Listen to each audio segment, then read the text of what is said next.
Hi everybody and welcome back to the Girly Girl Bookworm. So today I have my weekly wrap-up video for you. If you didn't watch my last video, I mentioned that I have just had a lot of drama going on in my life the past week, so I just have not been able to film or get myself in front of a camera.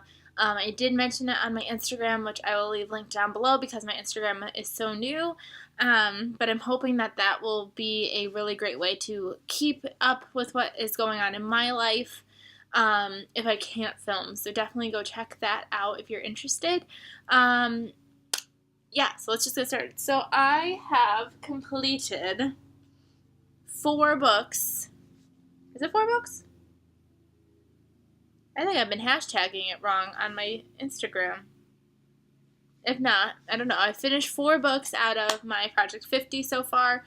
The book that I am currently reading, though, is Three Dark Crowns by Kendare Blake. As of right now, I am only 112 pages in, and I don't know if it's just because of where I am. I'm at my parents' house, in case you didn't know. I keep getting interrupted, too, so I don't know if that's why I'm not enjoying this one as much, but so far it's okay. I'm just like ready for something to happen. Characters are kind of confusing me right now. Like there's a whole bunch of side characters and I can't tell how old they are, if they are like mentors or if they're friends or what. So I'm hoping that it'll get a little bit better, but this is what I'm currently reading right now.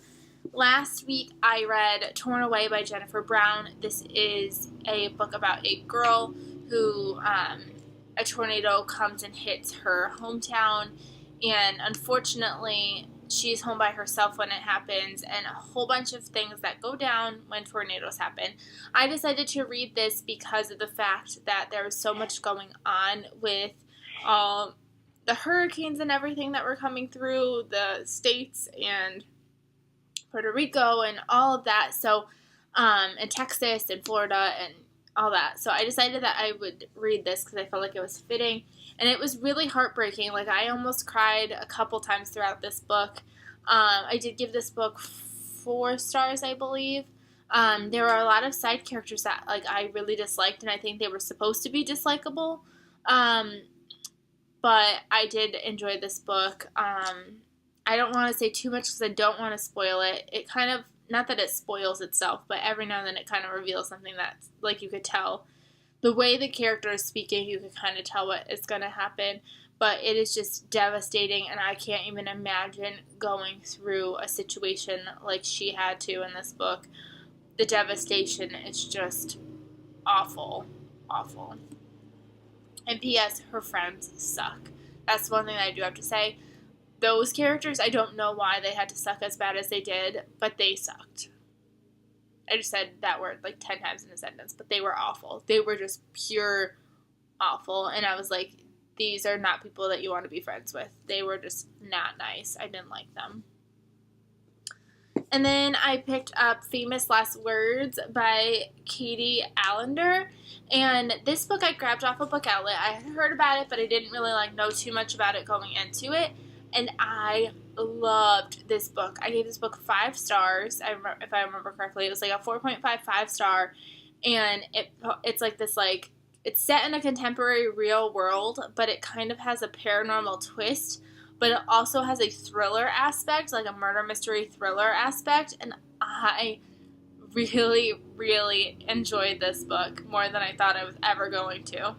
This follows our main character. Her and her family are moving to LA. Her mom has just married a movie producer, so they're moving to LA into this big, huge home, and she has to adjust to it, but she knows that she kind of has this connection with kind of she thinks that she killed her father, so she kind of tries to connect with the afterlife kind of thing. And then spooky things start happening, and while she's there too in LA, there's this murderer who is killing people and making it look like a movie, like a famous movie. So in her own mind, she's trying to figure out who is this murderer, what's going on, what's this ghostly thing that's in her life. And oh my god, it was so good. P.S. I'm really sorry if you hear mowing. Patrick is mowing the lawn right now, and I thought he was going to start in the backyard, and instead he started in the front yard. So, that's that. But yeah, really, really enjoyed this, and I would love to try something else by her. I know she wrote Marie Antoinette is a serial killer, or is not a serial killer, or something like that. I've had my eye on that for a while, so I might want to pick that up at some point. Obviously, I'm a book buying ban, but I really, really enjoyed this. I feel like I can't say that enough. It was such a surprise. Then I picked up American Fire by Monica Hesse. This is my book of the month pick. It was July, so I must have gotten it in August, because I know I didn't get it the month it was the choice.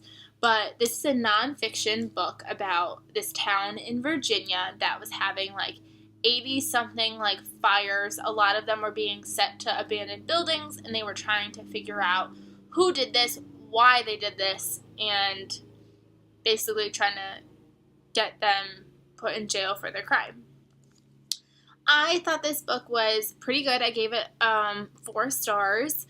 Nonfiction's really something that I'm still trying to get my grasp and my handle on. I thought that this one would be really good because it says on top, like, love, arson, and a life in a vanishing land. So I was picturing it kind of, I really wanted, like, the drama aspect of it and, like, why they did it and all this stuff.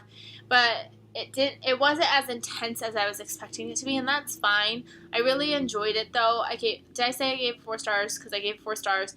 There were just, like, some intermittent chapters that felt like a news article where it was just like, this is all about pyromaniacs, and this is why pyromaniacs set fires. Blah, blah, blah. Statistics show, blah. And I was like, I don't even want that. I just want the drama. I just want what's going on. So, like, when they were actually telling, like, stories about what was going on, like, from the perspective of, like, the fire chiefs and, like, things like that was really good. And when you learn about the couple, it was really, really good. But, like, there were random chapters where I was just like, I don't want this information. Please don't give it to me. But, like, I understand why it was in there. So people probably would enjoy it, but, like, that part was just, like, not what I wanted from this book. But it was pretty enjoyable. It wasn't hard to get through. It does include, like, this little, like, section of, like, pictures in the middle of the book, like some nonfiction books do. So that was kind of fun. But yeah, it was really interesting because this takes place, the fires were happening in, like, 2012-ish, 2013, and I don't remember this happening. Like, I don't remember seeing anything about it, and it was talking about how it was national news, and I was like, how did I miss this? I somehow missed it when it happened in real life, but it was pretty interesting. And then the last book that I read was The Couple Next Door by Shari LaPena. This was a book of the month pick from a year ago, but I didn't get it until, I didn't, like, pick it until this past month. And I was in the mood for a thriller, and boy, was I thrilled. Oh my gosh. So I really wanted to read this because I had seen it at Target. I almost bought it at Target. My friend in real life read it and enjoyed it. Patrick's brother's girlfriend, so my brother-in-law's girlfriend was reading it, and I was like, I need to get my hands on it. And oh my god, this book got so intense at the end. I literally texted my friend and I was like, oh my god, that book. And she goes, I know. And I was like, oh my god. I, like, explained part of the ending. She's like, I know. And I was like, authors are crazy. And she was like, I know. This book follows a couple, and they go next door for a dinner party, and something tragic happens. You find out within almost the first chapter, but, like, I didn't know what it was going into it, so I kind of appreciate not knowing things, so I'm not going to tell you what tragic event happens.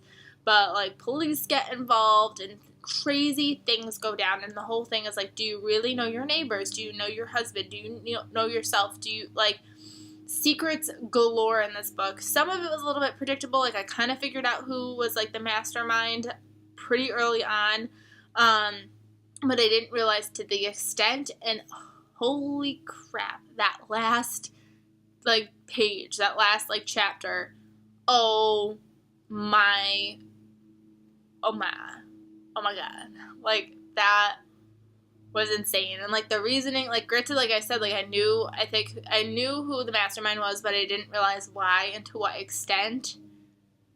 Oh my god. This is like the hardest part about reviewing thrillers is because you don't want to spoil it for anybody, but like all you can say is, oh my god.